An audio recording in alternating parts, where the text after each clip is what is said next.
Tu. Gulung. Gulung laju sikit.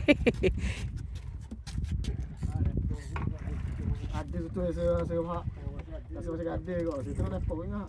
Tapi bang kapul lah. Ni unjang ni. Gulung ah. Main dia. Dengar cepat naik. Ah tarik. Ada duduk sana sikit. Berapa banyak tu dah. Oh ni ikan kapur saya. Naik kau. Ah naik dah. Naik kau. Aduh. Okey dah. Naik banyak. Naik. Gulung gi. Cepat kapul. Angkat sikit jangan tu. Jangan duduk bawah. Ah gitu. Pegang kat atas tu. Ah itu ha. Okey, angkat. Ha. Nak main ah.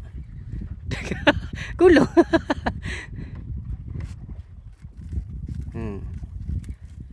Angkat gulung. Kuat. Ah gulung. Gulung lagi.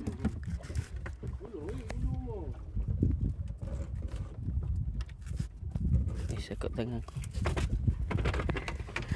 Sekut tali aku ke? Lagi banyak tarik. Ah, tu dia basuh kapul ni. Ni gulung ah.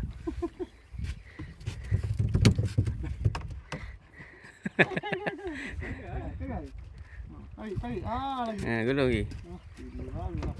Abang letak kat sini bang, letak kat perut. Batang tu kat ujung. Itu. Okey gulung. Gulung. Okey gulung. Cepat. Berat tau. Tarik.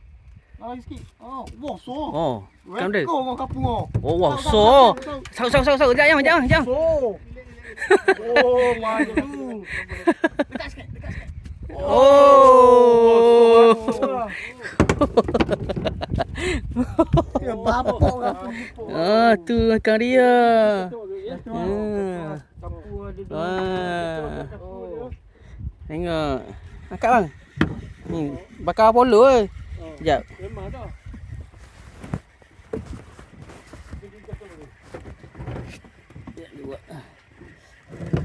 Dua ekor double. Gas sikit tengok situ tau. Rezeki abang. Apa boleh abang? Baru puas hati bang tadi bang. Abang king ni. Abang king ni, kita dok king ni. Kata ah. Oh, ini tu. So kapur. Pegang. Ambil ambor kali. Ambil ambor dulu. Oh, masuk. Tengok tarik sedap dah ni.